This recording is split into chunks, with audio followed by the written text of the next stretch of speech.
in this case, what could we already know that this isn't their fault. They're in the cave. I mean, maybe you could say they're prisoners, but we know that they're there their entire lives.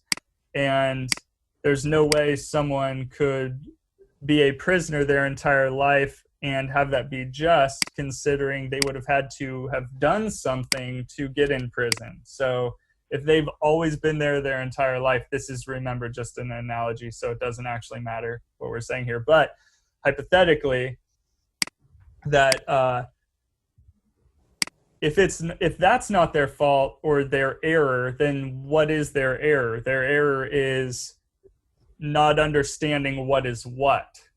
But that's interesting, because sometimes your error isn't necessarily your fault, and yet you are still in error. It's just something you've always known. It's always been this way, and that's why you believe it. That's why you think it. But you're still in error about it, but maybe it's not your fault because it was just something you were told. Or maybe that's also a bad excuse. Depends on the circumstance, what we're talking about. Let's get a little bit more tangible here. So, all right, we've talked about two of the sections. Now, does anyone know what an allegory is? Like how to define it?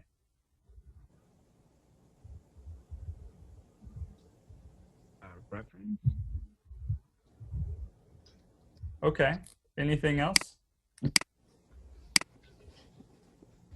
I found that it was like a story that has like a hidden message behind it, where it's like a story that goes to reveal something as you keep reading on.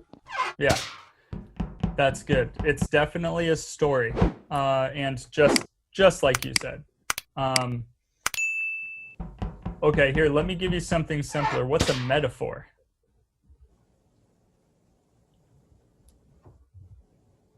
So you try to describe a thing with an implication of it and another object. Right. Or, yeah. No, totally. So metaphors are useful. They're incredibly useful, but it's important for us to know what they're useful for. So when we talk about using a metaphor, do I need a metaphor? So let me first give you an example. Students, okay, all humans are this way, but I'm going to say students because you guys are students. Students are water, right? If I said students are like water, then that would be a simile. But it's more powerful if we just say students are water. So we're not talking about you are literally 80% water, physiologically or anything like that. We're saying you are water because you follow the path of least resistance. And you try to go any way that you possibly can to go the easy route. Yes? All humans are like that, by the way. I'm not just trying to attack you. Don't feel attacked right now. But you get how that gives you a little bit of insight into something. If you say that about yourself or whatever, that metaphors are powerful. Here's another. I think it'll be helpful if we, I guess, explain the use of it, and then you'll see how much more useful it is. So imagine this is a whiteboard. Okay, let's just say it's not. This is a big sticky note, yeah? Do I need a metaphor for this? No. I don't. Why don't I need a metaphor for it? Because it's not comparing something? Or... Well, I could compare it to something. I could be like, this large sticky note is my whiteboard, right? I could say it's a whiteboard. For purposes right now, it is. But the reason why I don't need a metaphor for it is because I can literally show it to you. You can actually, if you were here, you could touch it, you could write on it, you could experience it in a very physical, tangible way, right? You'll know what it feels like. You'll know what it feels like to write on it. You can see it, you can hear it rippling. You don't need a metaphor for that. What you do especially need metaphors for are intangible things, like love. Do you need a metaphor for love? Yeah. You do. You've heard a million of them, right? Love is a battlefield. Love is a rose because it's beautiful, right? And then you explain what is the correlation, right? It's beautiful, but then it pricks you, and then it also dies. That's an emo song, also, right there. I'm pretty sure you guys don't know what emo is, right? That's before your time. It's like sad music. Yes, it's sad, whiny, kind of rockish pop music. Yes. Emotion. Your parents were really into it. Yeah. So you guys get so if a metaphor is used to explain an intangible thing, like a concept or something like love, whatever. So you've got a metaphor that's very short. I could say that in 3 words, right? Students are water. 3 words. But then you could have an analogy, which is a longer version of that. And then you could have a full-on allegory, which is a story form of a metaphor, if you think about it. Does that make sense? Yeah. Mhm. So, someone else? Is that you, Samantha? Oh, I was just agreeing. Oh, okay.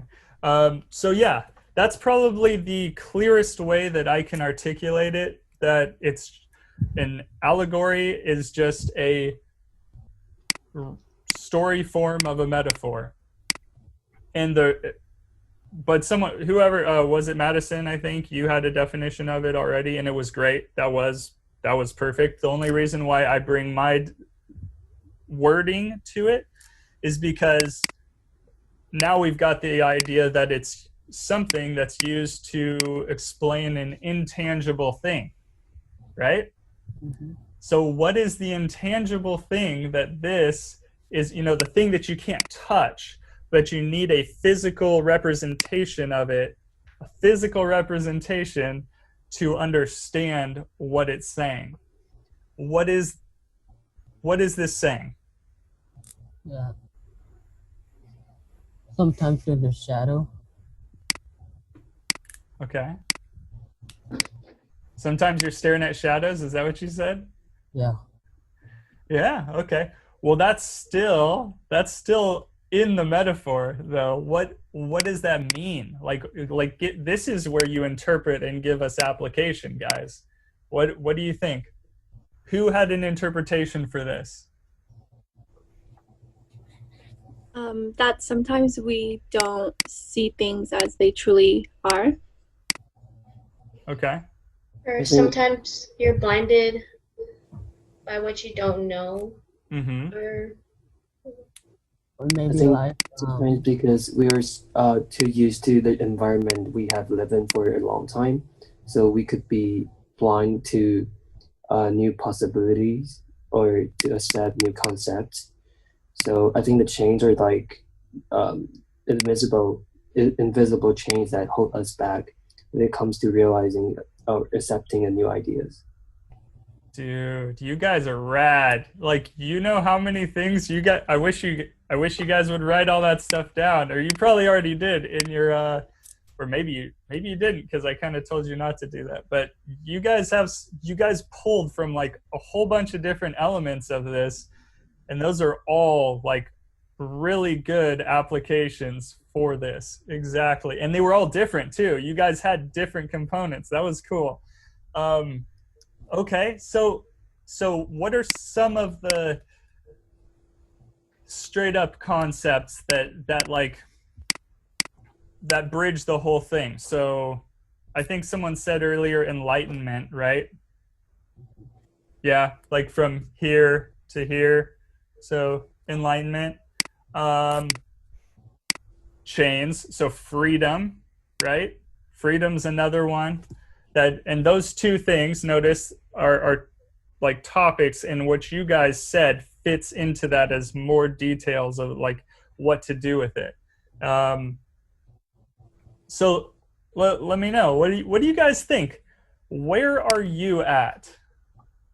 Maybe So- knowledge is power, because the people who aren't chained are able to walk around and speak to each other. Ooh, yeah, knowledge. Our wisdom Mhm. is power.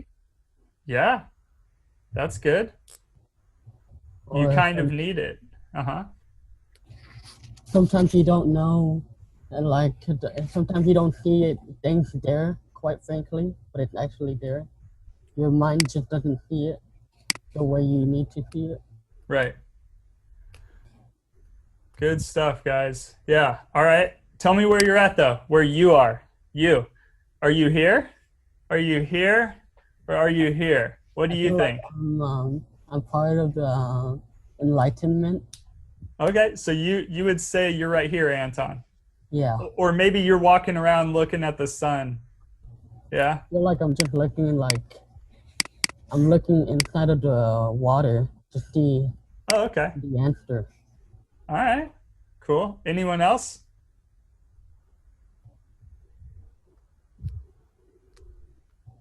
Anyone else want to say where they think they are in the first two parts? Maybe you think you're in the third part. Well, I think I'm like on my way to the outside world, because I think most of them people are still chained by their past experience or human instincts or whatever. So I think for me, I would believe that I'm like halfway, just not outside of the cave yet. Right there? About? Yeah. So, yeah. Okay. Cool. All right. Anyone else? Yeah, I still feel like I'm still crawling out the cave. Yeah. Okay. All right. So right around here. Nice.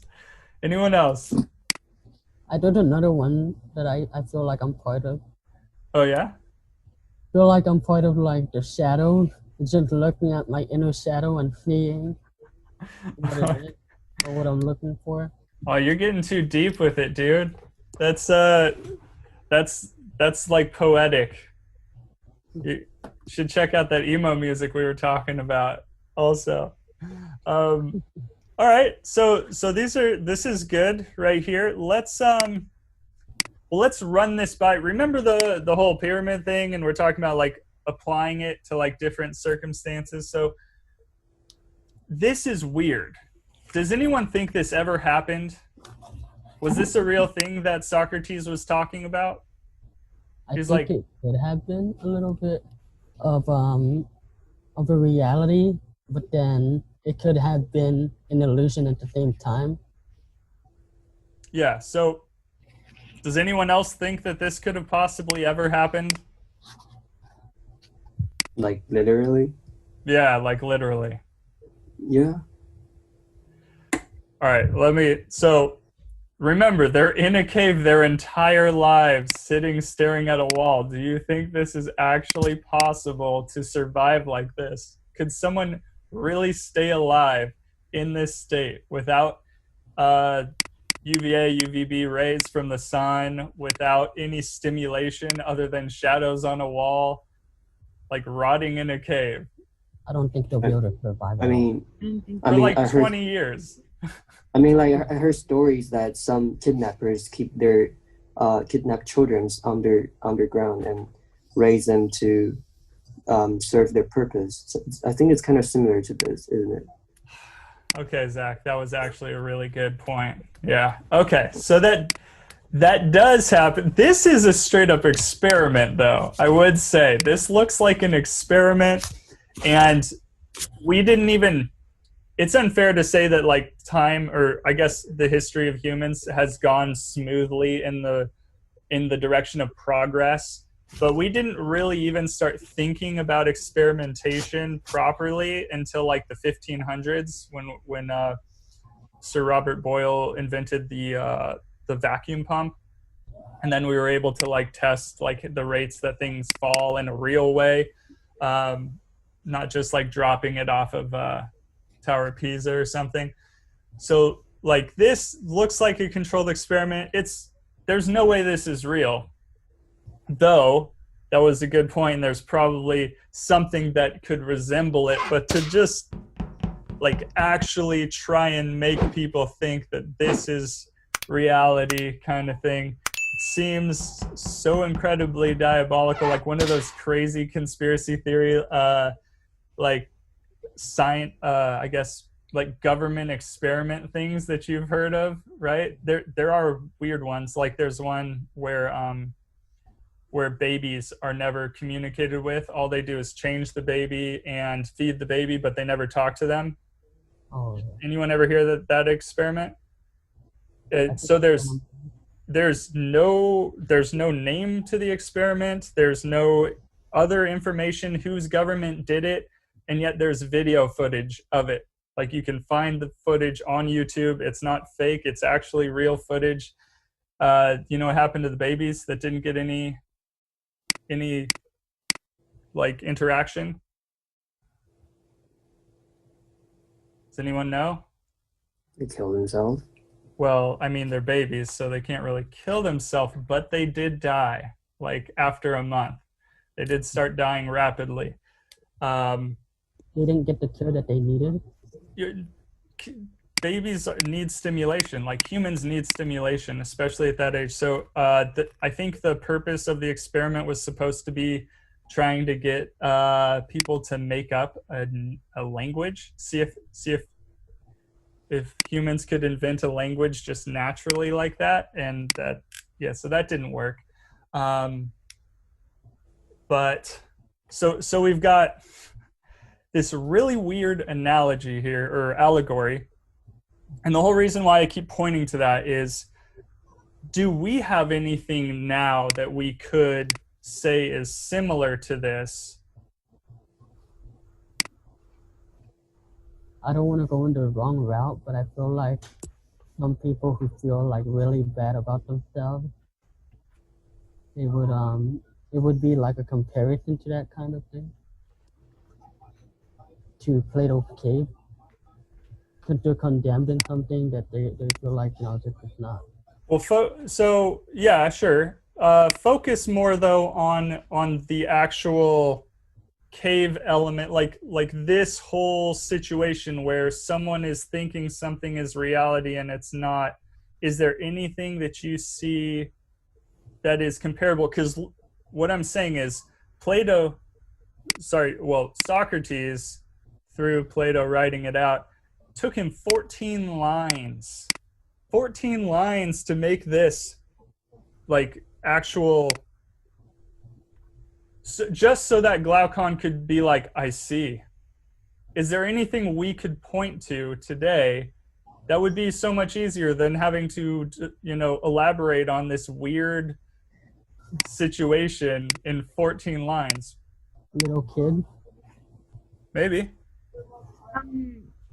I don't know if it's like I'm going a different route, but I maybe was thinking like technology.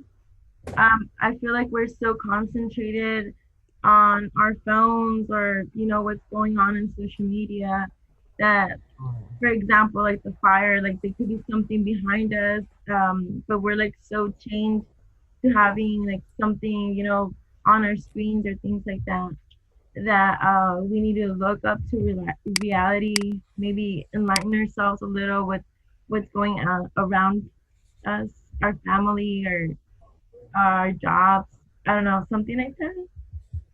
Yeah, totally. Agree with that. Yeah, that's good.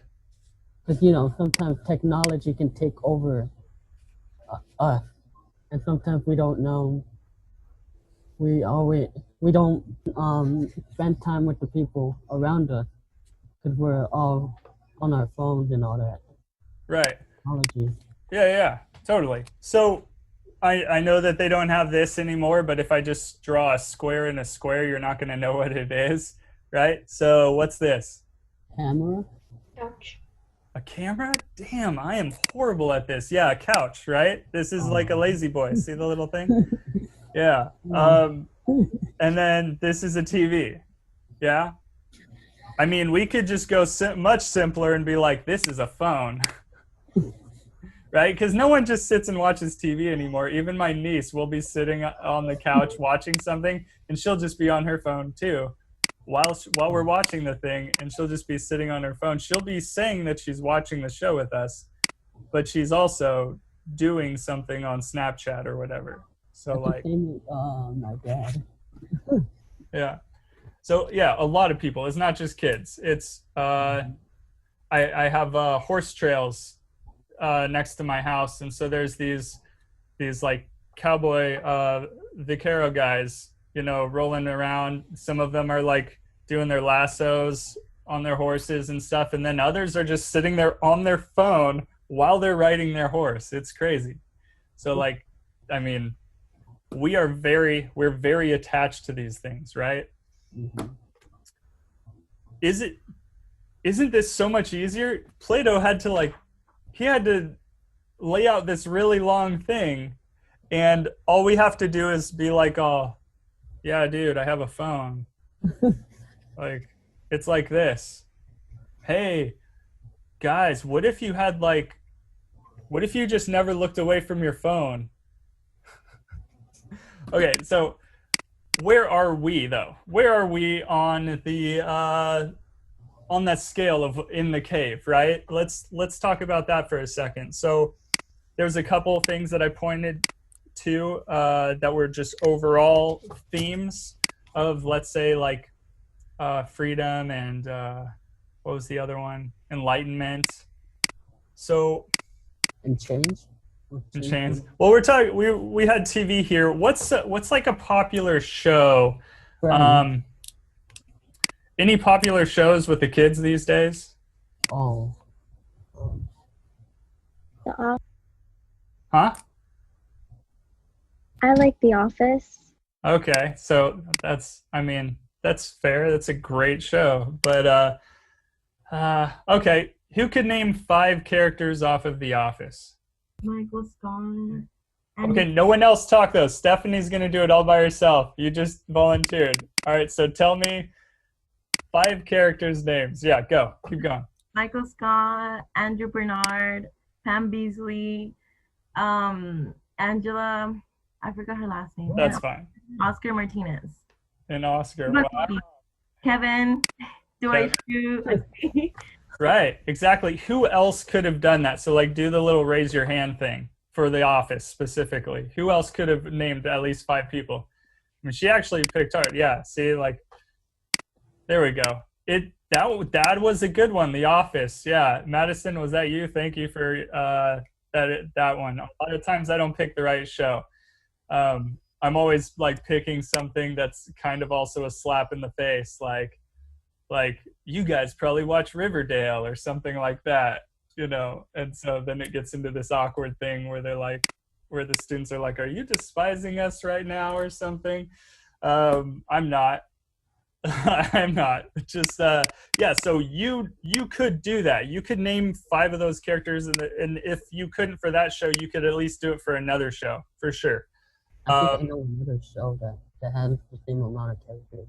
Yeah, so well, I think that was a good one though, because there's not too many characters. Like if we said like name 5 Marvel superheroes, that's like way too broad, you know. Name 5 Avengers. It's like crap, there's so many damn Avengers now. Right? So like not I mean, The Office is good because there's a small enough cast there to really work with, but that's not the real point here. So you could easily name that, right? Well, we were talking about freedom. We're free, right? So no one was saying that they were straight up in the chains. Yeah. Like I heard a couple of you guys say that you were on your way out of the cave, and then I heard someone say that they were out of the cave staring at the water, checking out their reflection, fixing their hair, you know?